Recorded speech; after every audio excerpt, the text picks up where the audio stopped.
नमस्कार साथियों। आज मैं बताने जा रहा हूँ यूपी सरकार ने समाज कल्याण विभाग के आदेश के अनुसार वृद्धा पेंशन धारकों के लिए बहुत ही बड़ा अपडेट है। जी हाँ साथियों, जिन लोगों का जनवरी फरवरी मार्च की रुकी हुई पेंशन का पैसा अभी तक उनके खाते में नहीं पहुँचा है, तो साथियों कब उनके खाते में पेंशन का पैसा आएगा, कब नहीं आएगा, संपूर्ण जानकारी आपको मैं इस वीडियो में स्टेप बाय स्टेप समझाऊंगा। आप मेरी वीडियो के अंत तक बने रहिएगा। जैसा कि साथियों, जिन लोगों का जनवरी फरवरी मार्च का पेंशन का पैसा अभी तक उनके खाते में नहीं गया है, तो आपको क्या करना है क्या नहीं करना है वो जानिए।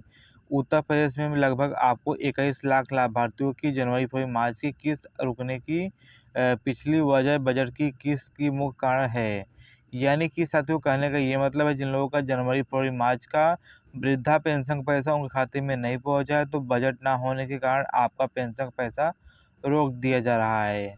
और देखिए, मुख्य कारण आपका साथियों ये भी है कि आपका आधार एनपीसीआई डीबीटी ना होने के कारण इसके कारण भी आपका पेंशन का पैसा रुक भी सकता है। जैसा कि साथियों, आपको अपने आधार कार्ड में, बैंक पासबुक में एनपीसीआई डीबीटी कराइए। जिस भी खाते में आपका वृद्धा पेंशन का पैसा पहुंचता है, तो आपको उस बैंक में जाकर आपको डीबीटी एनपीसीआई करवा लेना है।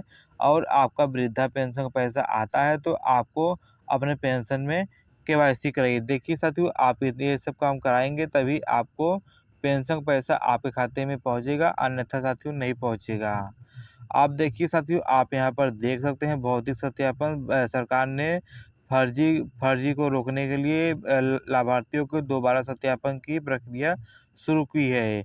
कई जिलों में लेखपाल और ग्राम विकास अधिकारियों के द्वारा घर घर जाकर सत्यापन किया जा रहा है। यानी कि साथियों, कहने का ये मतलब, जो फर्जी ढंग से पेंशन का पैसा ले रहे हैं, जिनका निधन हो गया है, तो साथियों लेखपाल के माध्यम से, ग्राम विकास अधिकारी के माध्यम से वृद्धा पेंशन हो गया, या विधवा पेंशन हो गया, या विकलांग पेंशन हो गया, सभी पेंशन धारकों का डॉक्यूमेंट भौतिक सत्यापन हो रहा है। जो पात्र रहेंगे बस उन्हीं लोग को पेंशन पैसा आएगा। जो अपात्र पेंशन धारक रहेंगे उनका पेंशन का पैसा बंद होगा और उनका नेट पर से नाम भी काटने का प्रक्रिया चलेगा। आप देखिए, हम लोग साथियों जान लेते हैं कि अप्रैल मई जून की पेंशन कब आएगी हमारे खाते में। जैसा कि साथियों, आपको अप्रैल मई जून का जो पेंशन का पैसा आएगा, तो हमारे खाते में कितना आएगा, कितना नहीं आएगा और किस तारीख को आएगा वो जानिए।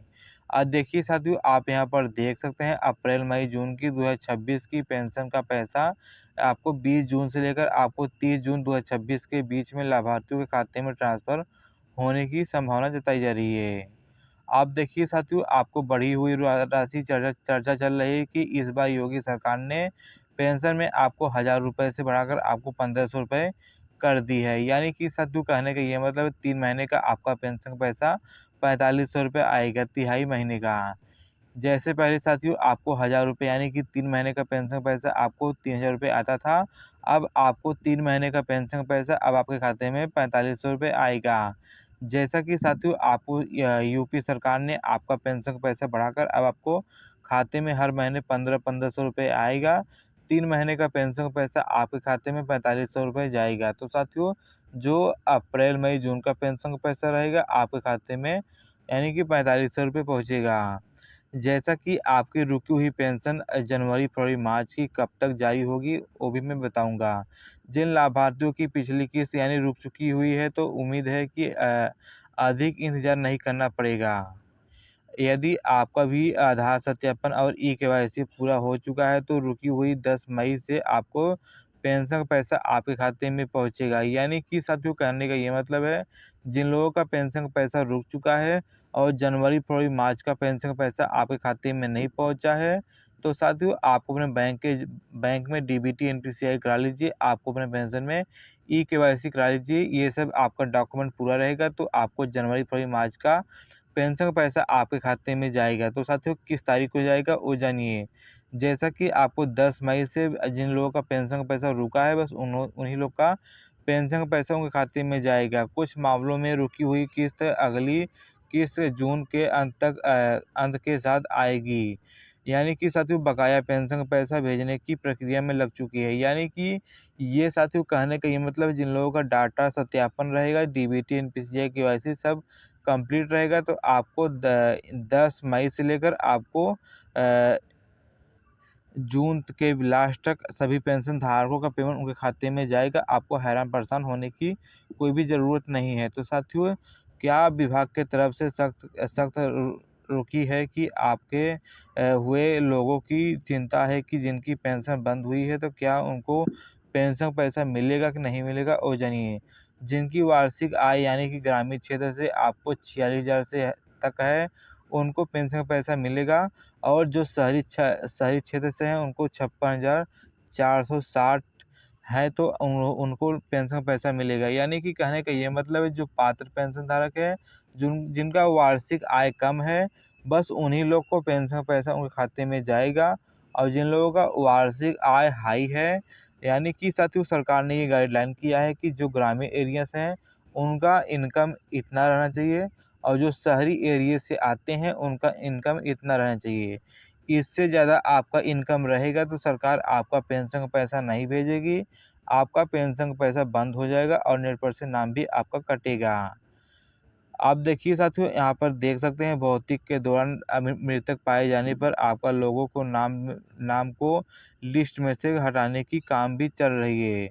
यानी कि भौतिक सत्यापन हो रहा है ब्लॉक के माध्यम से। तो जिन लोगों का जो निधन पाएंगे उनका लिस्ट में से नाम कटेगा। और ई-केवाईसी ना कराने के कारण जिन लोगों का बार-बार चेतावनी के बाद भी आधार सीडिंग और भौतिक सत्यापन नहीं करवा रहे हैं, तो उनको बड़ी ही सख्त कार्रवाई करेगी सरकार। यानी कि साथियों, कहने का ये मतलब है, यूपी सरकार समाज कल्याण विभाग ने ये आदेश जारी किया है कि आप वृद्धा पेंशन धारक है, आपका पेंशन का पैसा रुक चुका है, आपके खाते में नहीं जा रहा है, तो आपको अपने बैंक के ब्रांच पर जाकर, जिस भी खाते में आपका पेंशन का पैसा पहुंचता है, उस बैंक के ब्रांच पर जाकर आपको अपने बैंक में डीबीटी एनपीसीआई लिंक कराइए। और जिस भी योजना का आप लाभ ले रहे हैं, जैसा कि आप वृद्धा पेंशन का लाभ ले रहे हैं, या विधवा पेंशन का लाभ ले रहे हैं, या विकलांग पेंशन का पैसा लाभ ले रहे हैं, तो आपको अपने बैंक के ब्रांच पर डीबीटी एनपीसीआई करवा लीजिए और अपने पेंशन में ई-केवाईसी करवा लीजिए। आप देखिए साथियों, आप मुझे कमेंट करेंगे कि ई-केवाईसी कहाँ से कराना है, कहाँ से नहीं कराना है। और जानिए, जैसा कि आपको ई-केवाईसी घर बैठे अपने मोबाइल फ़ोन से करना है, तो मैं एक अलग से वीडियो बना चुका हूँ। आप मेरे चैनल जमालपुर एनडीए में जाकर वो वीडियो देख सकते हैं। मैं आपको विस्तार रूप से समझा चुका हूँ कि घर बैठे मोबाइल फ़ोन से ई-केवाईसी कैसे करना है, कैसे नहीं करना है। या आप मेरा वीडियो नहीं देख पा रहे हैं, तो मैं आपको डिस्क्रिप्शन बॉक्स में उस लिंक को दे दूँगा, आप वहाँ जाकर आसानी रूप से देख सकते हैं। या आप अपने मोबाइल फ़ोन से ई-केवाईसी नहीं कर पा रहे हैं, तो आपको हैरान परेशान नहीं होना है। आपको अपने नज़दीकी साइबर कैफ़े या सीएससी सेंटर पर जाकर आपको अपने पेंशन में केवाईसी करवा लेना है। केवाईसी कराने के बाद देखिए साथियों, आपका 10 मई से आपका पेंशन का पैसा आने की संभावना जताई जा रही है। आप देखिए, आप यहाँ पर देख सकते हैं, लाभार्थियों के लिए ज़रूरी दस्तावेज एवं सलाह। अगर आपका भी स्टेटस चेक करना है, तो आपको यूपी पोर्टल पे जाना है, यानी कि SSPY यूपी पोर्टल पे जाकर आप अपना पेंशन का पेंशन का स्टेटस आप चेक कर पाएंगे। और देखिए, आप यहाँ पर देख सकते हैं, सुनिश्चित करने के लिए आपको अपने बैंक खाते में आधार लिंक करवाना पड़ेगा।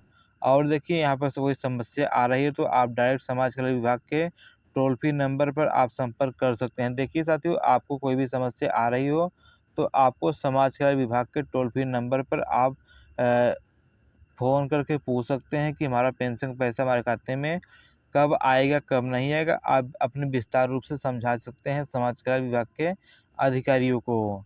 और देखिए, आपको मेरा वीडियो कैसा लगा, कैसा नहीं लगा, आप मुझे कमेंट करके बताइएगा। और मेरे चैनल पे नए हो तो मेरे चैनल को सब्सक्राइब करिएगा, मेरे वीडियो पर एक लाइक करिएगा। और मिलते हैं साथियों एक नए वीडियो में।